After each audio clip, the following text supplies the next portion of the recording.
आ गई हूँ फ्रेंड्स मैं आप सभी के पास। नमस्कार।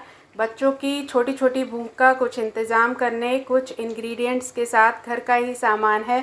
1 कटोरी यहाँ ले लिया है मैंने गेहूं का आटा, जिससे हम डेली खाना बनाते हैं, रोटियां बनाते हैं। आधी कटोरी बेसन और चौथाई कटोरी से भी कम 1/3 हमने ले लिया यहाँ पर ऑयल। ऑयल आप देसी घी भी ले सकते हैं या रिफाइंड भी ले सकते हैं। मैंने यहाँ पर अभी रिफाइंड ऑयल लिया है।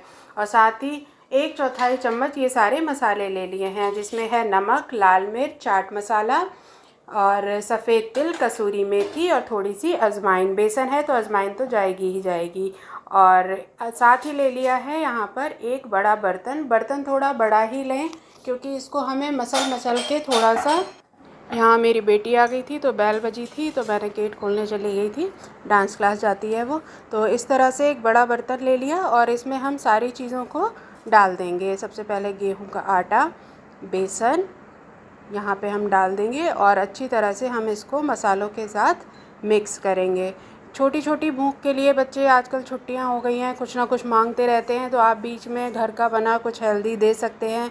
कहीं आप घूमने जा रहे हैं तो भाई घूमने जाओ तो पास में कुछ ना कुछ अपना बना हुआ खाने का ज़रूर होना चाहिए, क्योंकि परिस्थिति का पता नहीं होता कब क्या हो जाए। तो इसलिए हमारे पास हमारे बाबा कहते थे कि साथ में खाना लेके ज़रूर चलना चाहिए। तो इस तरह का जो ख़राब ना हो, कुछ चीज़ हमारे पास होनी चाहिए। तो ये बनाकर आप लेके जा सकते हैं। तो यहाँ मैंने आटे, बेसन सबको इसमें डाल दिया है और सारे मसाले उसमें डाल दिए हैं। और साथ ही जो हमने ऑयल डाला था उसको हम इस तरह से हाथ से मसल कर, इस तरह से ही मसलना है। उससे क्या होता है कि आटे में जो भी हमारा आटा हमने लिया है अच्छे तरह से वो एब्ज़ॉर्ब कर लेता है। तो आपको हथेलियों से आटे को रगड़ना ज़रूर है, उससे क्या होगा, करारापन भी आएगा पापड़ी में। तो इस तरह से हम इसको मसलेंगे और मुट्ठी बनाकर हमें लास्ट में देखना है। अगर एक लड्डू की तरह बन जाता है, इस तरह से आप दबा कर देखिए, अगर लड्डू बन जा रहा है तो इसका मतलब आपका मोहन जो है वो ठीक पड़ा है। तो मोहन की ये पहचान है। आप कोई सी भी मठरी बनाएं तो या पापड़ी बनाएं तो ये उसकी पहचान होती है कि आपको मुट्ठी बांध कर देखनी है। फिर यहाँ पर मैंने हल्का सा गुनगुना पानी 1 गिलास में ले लिया है और बहुत थोड़ा सा पानी डालेंगे, ज़्यादा पानी नहीं डालना है।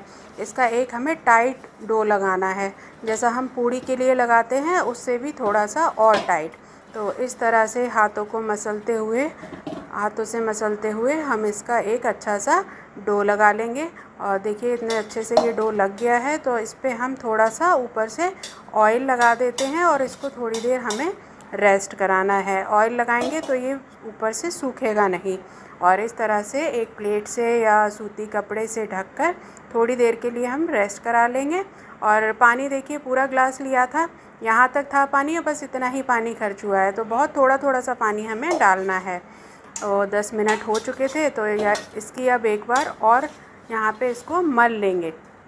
खूब अच्छे से इसको हमें चिकना करना है, जितना हम कर सकते हैं अच्छे से इसको गूँथ लेना है। क्योंकि ये टाइट है तो ये देखिए इस तरह से टूट भी रहा है, तो उसका आपको फिक्र नहीं करनी है। टाइट होगा तो पापड़ी करारी बनेगी, अगर थोड़ा भी हम इसको लूज़ छोड़ देंगे तो वो पूड़ी जैसा आ जाएगा उसका टेक्स्चर।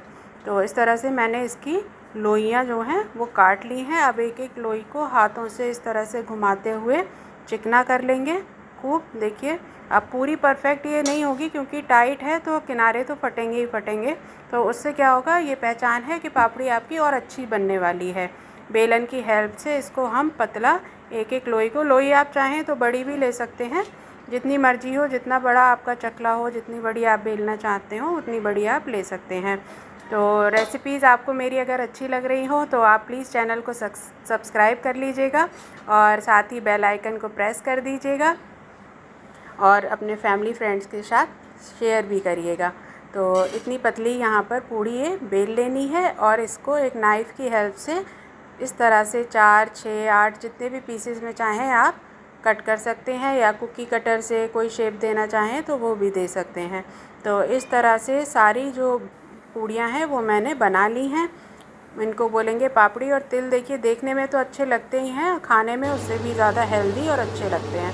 तो ऑयल को यहाँ पर तेज़ गरम करके फिर एक मीडियम फ्लेम कर देंगे और मीडियम फ्लेम पे ही हमें इसको फ्राई करना है। नहीं तो तेज़ होगी तो ये जल जाएंगी। और जो मीडियम फ्लेम पे हम करते हैं ना, तो जो मोहन होता है वो उससे जो करारापन आता है वो उसी से आता है। तो गैस का यहाँ पे बहुत बड़ा रोल है, आपको मीडियम पर ही रखनी है, मीडियम से भी थोड़ा सा कम ही। तो इस तरह से हम यहाँ पे, अब देखिए एक पापड़ी फूल गई क्योंकि मैं इसमें छेद करना भूल गई। तो एक फॉक की हेल्प से सारी पापड़ी में हम क्या करेंगे, छेद कर देंगे। अगर यहाँ पर आपको फूली पापड़ी नहीं चाहिए, फूली चाहिए तो आप अवॉइड कर सकते हैं। तो यहाँ पर चाट के लिए बना रहे हैं या जिस भी पर्पज़ से, ऐसे भी चाय के साथ खाई जा सकती हैं। आप यहाँ पे एक फॉर्क की हेल्प से छेद कर दीजिए और सारी पापड़ी को इस तरह से डीप फ्राई कर लीजिए। तो ये खाने में बहुत ही टेस्टी लगती हैं और एकदम से कुरकुरी हो जाती हैं। जब आप निकालेंगे तब उस समय थोड़ी सी ये सॉफ्ट होंगी, लेकिन कुछ देर रखने के बाद ये एकदम से, इनका जो टेक्सचर है एकदम करारा हो जाएगा, बिस्किट जैसा। तो इस तरह से घुमाते हुए इनको बना लीजिए, सेक लीजिए। और यहाँ सेकने के लिए मैंने सरसों का तेल लिया है, क्योंकि ज़्यादातर डीप फ्राई वाली जितनी चीज़ें हैं वो मैं सरसों के तेल में ही बनाती हूँ, और आपको भी एडवाइस करूँगी कि आप सरसों का तेल ही यूज़ करें। और तो इस तरह से हम सारी पापड़ी को एक एक करके सेक लेंगे। और देखिए कितनी बढ़िया हमारी पापड़ी सीखी है। देखिए एकदम से टूटी, आपको देखने में ही अंदाज़ा लग रहा होगा ये कि कितनी अच्छी से सिक गई है। तो इस तरह से आप सर्व करें, डेकोरेट करें, चाट के साथ, चाय के साथ, जिसके साथ मर्जी खाएं। चैनल को सब्सक्राइब करें और बाय, मिलते हैं नेक्स्ट रेसिपी।